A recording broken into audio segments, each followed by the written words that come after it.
It's a moving story of a doctor in Queens awaiting a life-saving kidney transplant after recovering from COVID. Now he's sharing his outlook on healthy living as a way to inspire others to take control of their physical and mental health. Here's New York One's Queens reporter Clodo McGowan with that story.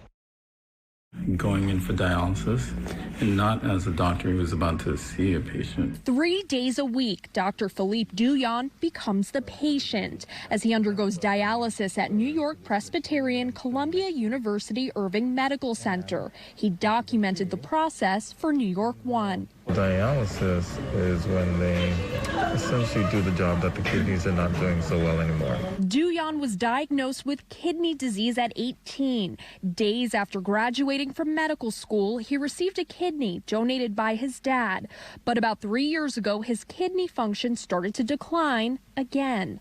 The original kidney disease came back, and I was sort of in the process of getting a new transplant when the pandemic hit. That put his surgery on pause. One study conducted last year found a 51% decline in organ transplant procedures nationwide during the pandemic. Because it's sort of an elective procedure, especially if you've got a donor, it just was not considered essential. So Douillon hunkered down. He spent most of his time at home, seeing patients through telehealth appointments, but he still contracted the virus in January. And was hospitalized for 2 weeks.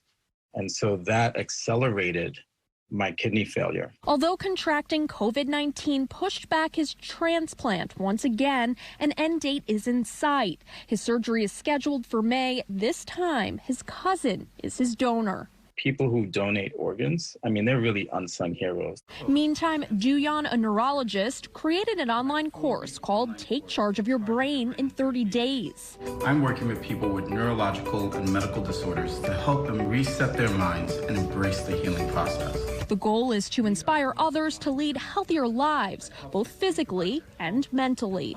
I understand what it feels like to not recognize who you are in the mirror anymore, to have to take a bunch of pills and sometimes has side effects, to have to face your mortality. Sharing his optimistic outlook as he awaits a procedure that will give him a new lease on life.